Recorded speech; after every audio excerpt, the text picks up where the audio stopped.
For many beachcombers, the vision of a shrimp boat stirs the imagination.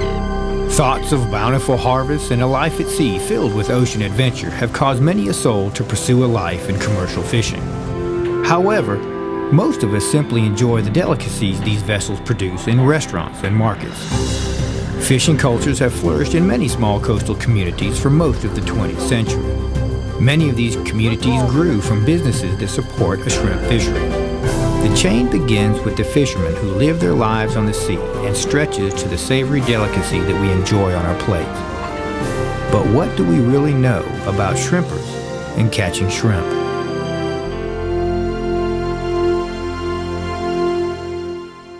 Legend has it that for more than 2,000 years, shrimp have been harvested by fishermen around the world using dip nets and cast nets in shallow waters. However, shrimp could not be used as a viable seafood commodity because the essential ingredients required to build a fresh seafood industry were either unavailable or not well developed. Prior to the 1800s, there were no proven preservation techniques or means of reliable transportation. Profitable fresh shrimp commerce was limited to populated urban areas such as Charleston, Savannah, Havana, and New Orleans. By the late 1800s, many of these problems had been overcome. Shrimp were cooked in a strong brine, adding several weeks to the shelf life. In pubs, these salted shrimp were often given away like peanuts or popcorn to whet the appetites of patrons. But Civil War reconstruction efforts in the form of expanded railway systems were finally reaching coastal villages. Increased competition among steamship lines was lowering transportation costs and improving its availability. Fresh shrimp could now reach the lucrative New York City market.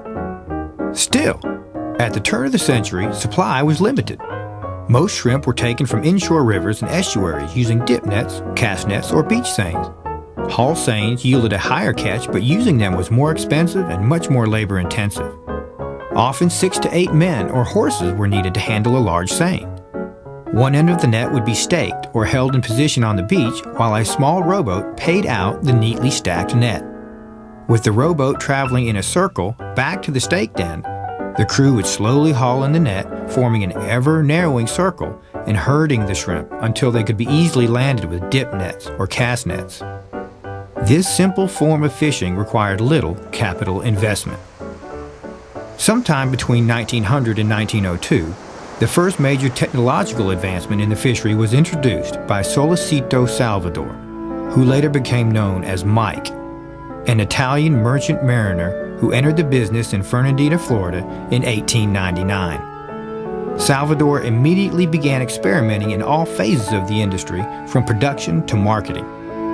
To improve the speed and efficiency of his seining operation, Salvador equipped his boat with a small one-cylinder gasoline engine. This is believed to be the first time a power-driven boat was used in the shrimp fishery, and most likely occurred in 1901. Salvador's use of a power-driven vessel fostered a renewed interest in the shrimp fishery. Florida's production alone soared from 39,000 pounds in 1897 to over 3 million in 1902. As word of the technology spread, production increased steadily over the next 10 years. Prices remained constant, and shrimpers were able to sell all the shrimp they could land. The consistently high volume of shrimp created a significant improvement in product transportation to the big city markets in the Northeast. Mike Salvador is largely responsible for this success. During the years that followed, Salvador continued to focus his energies on the shrimp trade. In 1906, he was joined by his brothers-in-law from Sicily, Salvatore Versace and Antonio Poli. The addition of these two men allowed him to devote more time to shrimp marketing. He opened S. Salvador Company the same year in a dockside fish house equipped with cold storage facilities. Just as Salvador was fortunate to be surrounded by the fertile waters and barrier islands of the southeastern U.S. Atlantic Bight, he was also lucky to have the aid of Sal Versace and Antonio Poli. These two families would pioneer and persevere in the shrimp industry throughout the 20th century. Their names remain some of the most well-known in the business today. My family First came to St. Augustine, my grandfather and his brothers, to go into the shrimping industry. In the 40s, my father and his brother-in-law, my uncle, determined that they wanted to establish a supply business here catering to the shrimp fleets. And in 1946, they did just that. And that business, the Marine Supply and Oil Company, where we are today on the banks of the San Sebastian River, still continues on. Sheer volume provided the answer to the transportation problems. In fact, the ability to deliver large, fresh southern shrimp to market increased the already strong demand. Salvador's lead was quickly followed by others in the business, producing an extensive trade by 1912. During this period, the fishery was bustling with a cultural diversity that would eventually help define the American melting pot. Many of them left their countries in search of a better life in a promising new land. These were tough, hard-working people who would brave the ocean environment and toil together in the tropical heat. They were Italians, Greeks, Sicilians, and Portuguese, Native Americans, African Americans, French, and Spanish. A new American yet global culture was emerging, developing a cohesive industry of essentially family-run businesses. Shrimping, like all commercial fisheries, is a unique industry in that it creates new money. It actually builds the economic base. It doesn't just circulate existing money. Only fishing, farming, mining, and the forestry industries actually create new money. The benefits are compounded through those who provide services to these industries, for example, processing, packaging, distributing, and finally retail sales. These new dollars then circulate like service-based industry dollars and turn into wages, supply purchases, and other components of the economy. The dollars help communities grow and prosper. By 1910, the shrimp industry in the southeastern U.S. was emerging as one of the most valuable among coastal counties. Some of the other industries it would attract include boat building yards and haul-out facilities, engine sales and machine repair shops, ice manufacturers and net makers, and marine hardware supply stores. Shrimp production in Fernandina increased an incredible 2,000-fold between 1897 and 1912. But in 1913, the adoption and perfection of the Autotrol on the Atlantic seaboard had an even more dramatic effect. Originally developed in the mid-19th century by the English for the halibut fishery, the Autotrol was used to catch bottom-dwelling fish. The rig consisted essentially of a net shaped like a flattened cone. A trawl board, also known as a door, was connected to either end of the net's large mouth. The doors were attached to towing lines in a way such that when under tow, water pressure forced the doors outward, spreading the sides of the mouth open. Heavy runners made of iron bars attached to the bottom of the doors held the entire rig close to the sea floor, allowing it to slide across sand or mud bottoms. The first patent was registered in Britain in 1894. The idea of using an Autotrol to catch shrimp in the U.S. seemed to appear simultaneously in two locations. A U.S. Bureau of Fisheries report states, "The application of the Autotrol to shrimp fishing in this country apparently was first attempted between 1912 and 1915. In 1912, and again in 1914, small Autotrols were used by the Bureau of Fisheries to collect marine forms for the Bureau's laboratory at Beaufort, North Carolina. Local fishermen observed that quantities of shrimp were taken during these experimental hauls and devised larger trawls specifically for shrimp fishing. At this time, the trawl was being applied in shrimp fisheries near Fernandina, Florida." Captain Billy Corkum from Massachusetts is the man generally credited with developing the first trawl adaptation used in Fernandina. A fleet of New England fishing vessels had been fishing for bluefish off Fernandina during the winter of 1912 and 1913. When catch levels dropped sharply, the fleet was forced into port. Corkum watched the shrimpers working their haul seines and built a modified Autotrol to test on shrimp. He had such phenomenal success that the local shrimpers quickly copied his design. A similar design, built specifically for shrimping, was developed and tested in 1913 by Salvador Company. As net maker for the Salvador and Versace fleets, the Sicilian adapted a design from a sardine net used in his native country. The doors were only 3 feet long and 12 inches high. What is believed to be the first offshore deepwater trawler appeared later in the same year. The vessel was the Automatic, a 33-foot vessel powered by a 24-horsepower automatic engine, owned by Fernandina bar pilot Captain William Jones Davis. He equipped a boat with a trawl brought to him by a Belgian ship captain. Local pogie fishermen had told him they sometimes caught very large shrimp in their nets offshore. Davis put his trawl to work in the offshore waters and harvested an unprecedented concentration of shrimp. This find led to the birth of today's modern offshore shrimp fishery.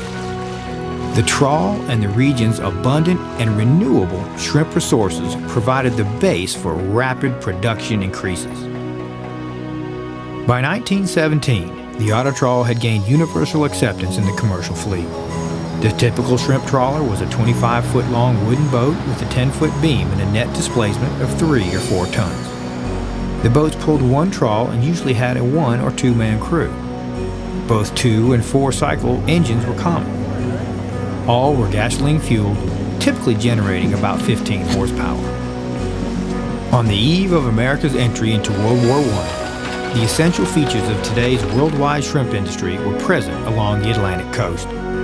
Today's fresh shrimp trade, with its vast network of markets and sophisticated distribution system, descends directly from the efforts of the East Coast pioneers. Shrimp boats would become bigger and more powerful with greater range than the 1917 fleets. But these are differences in scale, not basic technology or methodology. In fact, the Autotrol of today, although considerably refined, remains basically unchanged in its design. The specific components that did change improved the overall efficiency of the harvesting operation. Boats grew larger and more seaworthy, and added more horsepower to pull more and larger nets. Holding capacity and deck space increased. When the larger catches became too heavy to be pulled on board by hand, winches were employed with block and tackle mounted on A-frames to facilitate the work. U.S. shrimp landings were only 10 million pounds in 1890. By 1930, the landings had shot up to 88 million pounds and the boom was only beginning. As the 25 and 35-foot class trawlers swept aside the Seine, now 40 and 50-foot vessels were replacing the smaller boats. The increased length could only be accommodated by completely redesigning the boats being built. The skills and craftsmanship the immigrant boat builders brought with them from their homelands now came into play. As the shrimping industry evolved, there was more and more demand was placed for more and more shrimp. And of course, they knew that they needed larger nets, and larger nets were developed. But with that, they needed larger boats. They needed more power to pull the larger net. And what they tried to do, they tried to take the same traditional plan that had been built and expand this and stretch it. Well, you could only stretch it so far, and it would only accommodate so much power. In 1941, my father, Jimmy Dionis, came here from Greece, and he redesigned and drew new plans for a new boat. In the 60s, in the 50s, we saw boats going 55 to 60 feet. In the 60s, they were up to 70 feet and larger. And thus, they accommodated the more power that was needed to pull the larger nets. There was the space on the boat that was needed. And that was the super trawler. That was the birth of the super trawler as we know it today in the shrimping industry. These larger vessels allowed fishermen to venture into deeper waters using more powerful engines to accommodate larger nets. World War II was now over, and a period of prosperity swept the nation. Surplus machinery and new technologies fueled a boom in U.S. industries. Gear innovations and fishing ground explorations expanded. The sons of Mike Salvador, Felix and John, located the dry Tortuga pink shrimp grounds near Key West in 1949. A few years later, the massive brown shrimp fishery was developed in the offshore waters of the Gulf of Mexico. Shrimp boat yards sprang to life throughout the region. One of the greatest milestones for the fishery was the development of the quick freezing process. Shrimp was no longer a perishable product subject to market price fluctuations. Overnight, shrimp became a stable commodity, with the producer having a modicum of control over when he wanted to sell. This solidified many of America's seafood packers and processors as cornerstones in the seafood industry. Freezing paved the way for the phenomenal shrimp import business of today, which imported over 450 million kilograms of shrimp in 1999, valued at nearly $4.5 billion. This industry alone employs over 25,000 workers. Over a few decades in the middle of the 20th century, the shrimp industry exploded. Marine electronics of all kinds opened new frontiers. Boats were no longer limited to nearshore fishing and returning to the dock by nightfall. Diesel engines replaced gasoline. Nylon-dipped webbing replaced tarred cotton. Boats were now big enough to be outfitted with galleys, bathrooms, and sleeping quarters. During this time, crew size went from 1 or 2 men to 3 or 4, as the evolution from a single net to double rigs became almost universal, later evolving into the popular 4-banger in the 1970s. The development of propeller nozzles also provided additional thrust and were popular in the Gulf of Mexico. It was during this time that the shrimp boat was credited as one of the most efficient operations in the world. 3 men could effectively handle all aspects of an 80 or even a 100-foot boat. Domestic shrimp production soared and eventually approached 300 million pounds. Through the 1950s, the government did little to aid or hinder the shrimp industry through gear development or regulations. The innovations of the maverick industry entrepreneurs had driven its successes. Contemporary scientists viewed the oceans as limitless in potential. President Kennedy's administration included numerous advisors whose interests coincided with those of the marine community.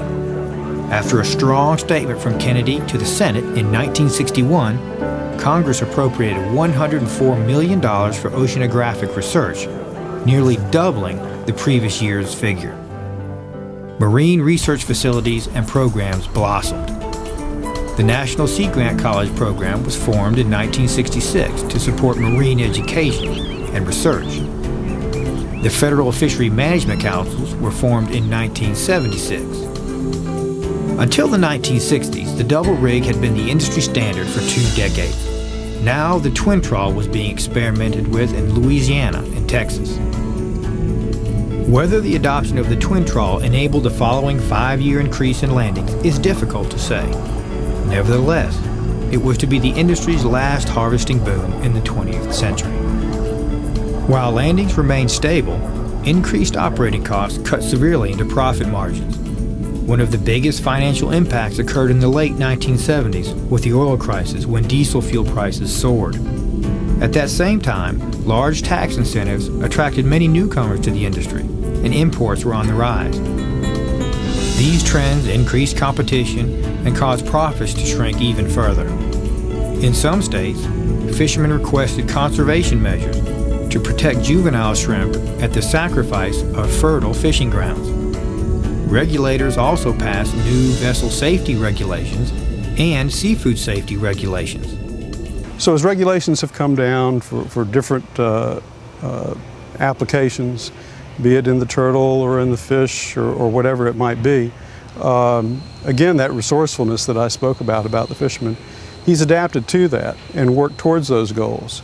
And he's a good steward, I believe, the fisherman is. For if you're in this business, you're in it for your life. The 1980s brought the development of sea turtle excluder devices called TEDs. A TED is a specially designed large hole that allows sea turtles to escape after entering the net. Many shrimpers initially resisted the development of TEDs, primarily because the original TED design, a device built by the federal government, was complicated, expensive, and cumbersome. Furthermore, the TED was believed to lose a great deal of shrimp and posed a danger to deckhands in rough sea conditions. A network and federal and state agencies tested a design built by fishermen that was simple, less expensive, and 97% effective at excluding sea turtles. The shrimper-designed TED was approved by the federal government in 1989. TEDs have been required in all shrimp nets since that time. Turtle excluders have been around for a long time. On our coast, the South Atlantic coast, they were jelly ball shooters. But off South Carolina and Georgia, the hole had to be large enough to exclude turtles because there's so many turtles here. If you didn't exclude a turtle, the turtle would plug up the hole and your net would load up with jelly. In 1986, the handwriting was on the wall. Lawsuits were being filed by the environmental community, and even the Department of Interior was threatening to sue Department of Commerce for NIMS not enforcing the TED regulations. But the problem at that time was there was only one allowable TED, and that was the revised version of the NIMS hard TED. It was a collapsible version that was very complicated, had humming wires, bungee cord, and a lot of other stuff in it. Just too complicated for a shrimp boat. What we did, we invited the environmental community, Greenpeace, Audubon, Center for Marine Conservation, and others to Cape Canaveral to demonstrate the shrimper-designed TEDs, and they included the Georgia Jumper, the Matagorda, Texas TED, the Cameron, Louisiana TED, the Parrish TED from North Carolina, and the Morrison TED from South Carolina.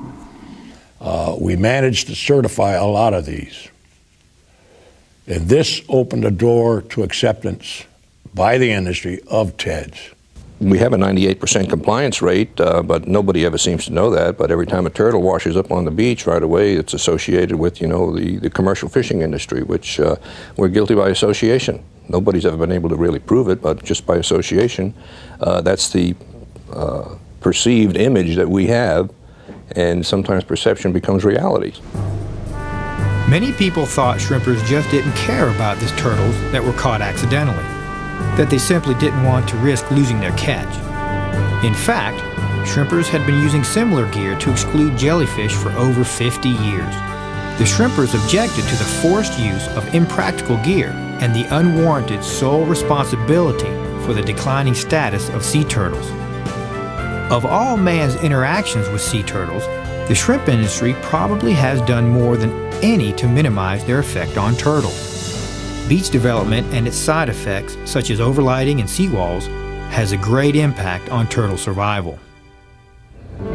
Contrary to widespread belief, it is unlikely that the shrimp industry was the major cause of sea turtle population declines.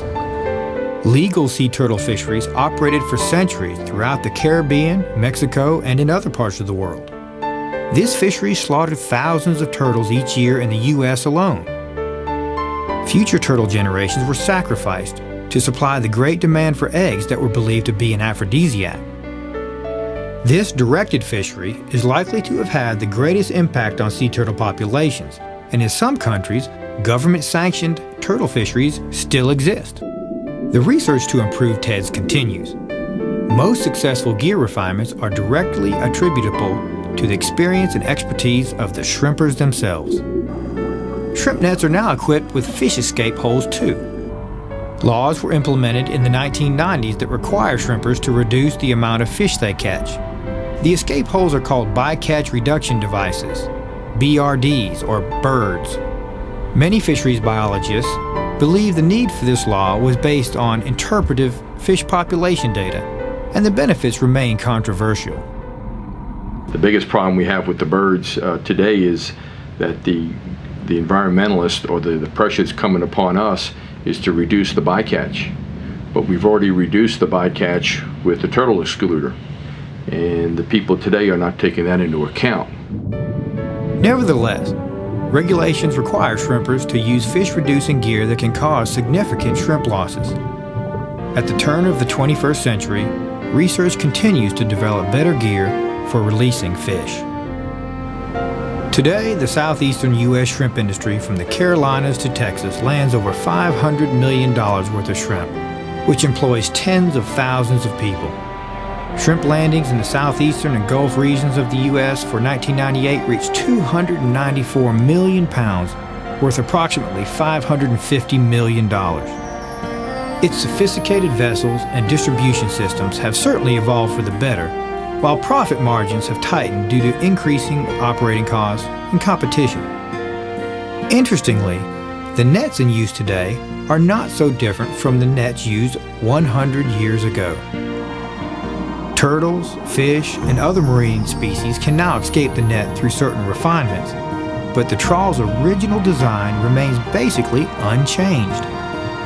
The shrimp industry, through innovation and collaboration, has set a bold example in the sustainable use of renewable natural resources. Equally compelling is the legacy of American ingenuity and perseverance that exists in the people who continue shrimping today. In a world where corporate buyouts typically dilute the family and cultural color in any large industry, many in the shrimp industry are direct descendants of its pioneers a century ago. It is an industry made primarily of middle-class mom-and-pop businesses, the backbone of this country, and their story is a chapter in what is known as the American dream. The seafood industry provides that flavor, that touch of culture that we want to have here. It's one that we brought with us and one that we want to keep. And I believe that that's an important part of our lives. It makes us whole.